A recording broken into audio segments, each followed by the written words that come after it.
नमस्कार साथियों, welcome back to my channel गांव से पढ़ाई। तो चलिए शुरू करते हैं आज की पढ़ाई। अब आज का हमारा टॉपिक है त्रिकोणमिति, ट्रिग्नोमेट्री। तो इसके बारे में इंट्रोडक्शन जानते हैं थोड़ा सा कि क्या होता है त्रिकोणमिति, इसमें क्या क्या चीज़ें पढ़नी होती है हमें। तो हम लोग पहले देखिए, मैंने हेडिंग लगा लिया त्रिकोणमिति। तो सबसे पहले समझते हैं कि ट्राई जो है, क्या लिख देता हूँ मैं, TRI, ट्राई। इसके बाद जो है गोनो आता है, GON, गोन। अब मैट्री से बनता है मेट्रॉन। ओके, तीनों का मतलब हम लोग समझते हैं। ट्राई का अर्थ होता है तीन, गोन का अर्थ होता है भुजा, साइड, मेट्रॉन का अर्थ होता है माप। ठीक है, तो हम लोग कह सकते हैं कि किसी त्रिभुज की भुजाओं और कोनों के बीच के संबंधों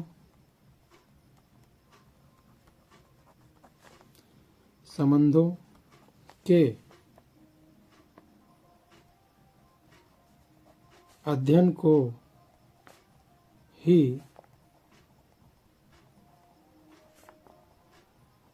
त्रिकोणमिति कहते हैं।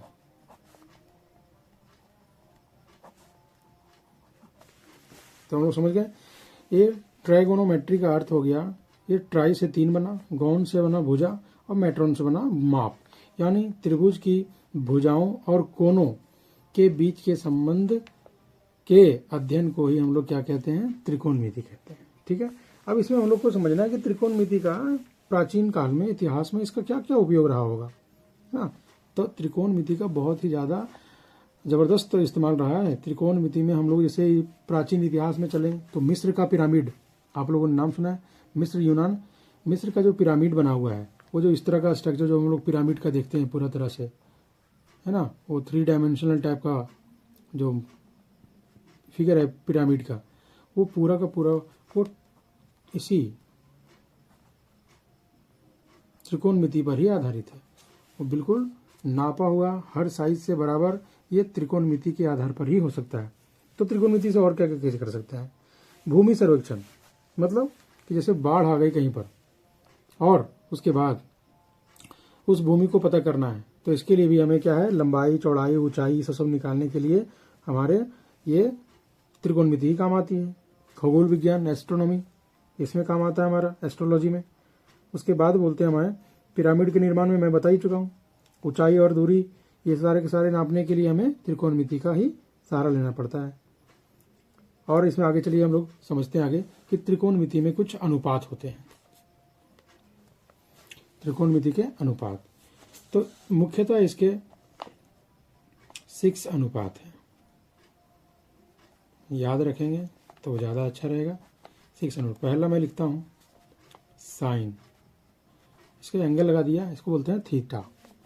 दूसरा होता है कॉस, थीटा। तीसरा होता है टेन, थीटा। चौथा कॉट थीटा। पांचवा सेक थीटा। और छठा होता है कॉसेक थीटा, है ना। ये 6 जो हैं, ये त्रिकोणमिति के अनुपात हैं। अब करना क्या है हमें, इस 6 का कुछ मान होता है। तो मान होता है तो कैसे हम लोग इसको फाइंड करेंगे। तो सबसे पहले हम लोग क्या करते हैं, एक राइट एंगल ट्रायंगल समकोण त्रिभुज की रचना करेंगे। ये हमने बना लिया, एंगल दे दिया A, B और यहाँ पर हो गया C। यहाँ हमने बना दिया राइट एंगल। अब हमें इतना तो मालूम है, जो क्लास 10th में पढ़ते पढ़ते पहुँच गए हैं, तो ये जो समकोण त्रिभुज है, ये जो एंगल यहाँ पर बन गया समकोण यानी 90 डिग्री, इसके सामने वाला भुजा क्या कहलाता है, कर्ण। इसको हम लोग हाइपोटेनस भी बोलते हैं, H से डिनोट करते हैं। ठीक है, अब डिसाइड करना है कि कौन सा लंब होगा और कौन सा आधार होगा।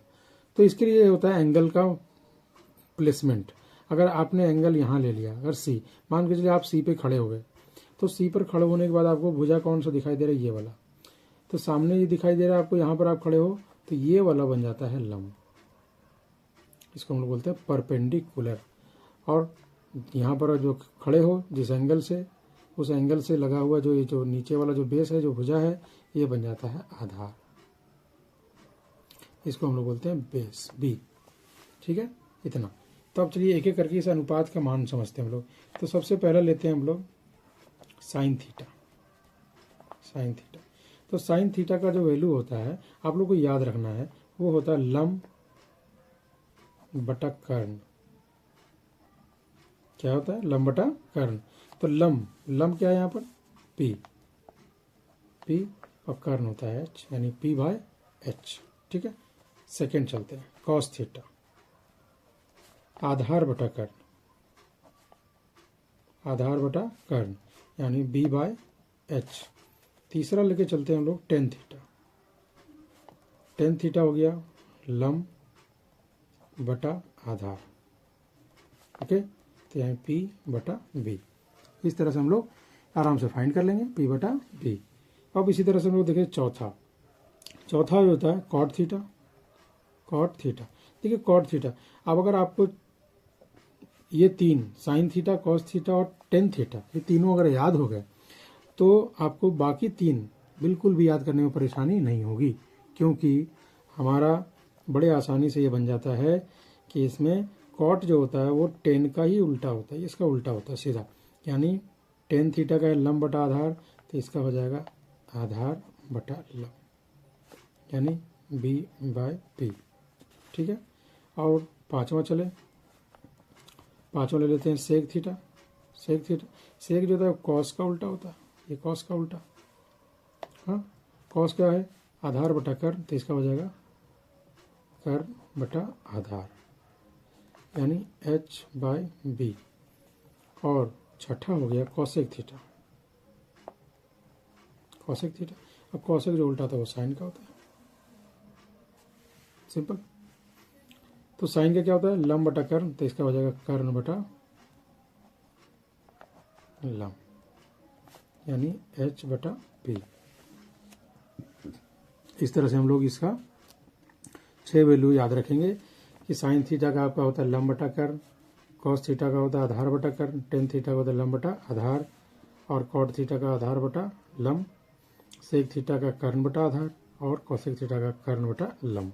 ये 6 है। 6 को याद करने का एक और शॉर्टकट तरीका है कि इस तरह का डब्बा हम लोग बनाएंगे 3। ठीक, यहाँ से हम लोग ऐसे बना देते हैं, ये बन गया। इसे भर देंगे पी, यहाँ पे देखिए पी बी और फिर यहाँ पे पी, और नीचे एच एच और फिर बी। इसका हो गया P by H sine theta, B बटा एच कॉस थीटा, और P by B tan theta. जैसे इसका उल्टा लिख देते हैं, cot theta sec theta cosec theta. Okay, cosec theta हो गया, यानी cosec theta H by P, sec theta H by B, और cot theta B by P, है ना, पी। ओके, तो सिंपल है इसको याद करना, बहुत ही आसानी से ये याद हो जाता है। ठीक है, चलिए अब आगे देखते हैं। आगे हम लोग को देखना है पाइथागोरस थ्योरम।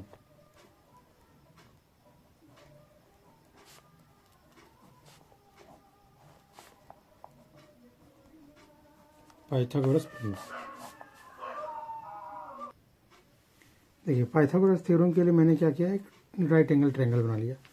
इसमें करना क्या होता है, देखना ये होता है कि ये जो हमारा है कर्ण एच, है ना, इसका स्क्वायर इन दोनों जो साइड हैं, इन दोनों के स्क्वायर के सम के बराबर होता है।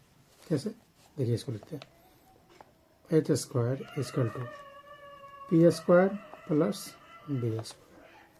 इसी को बोलते हैं पाइथागोरस थ्योरम।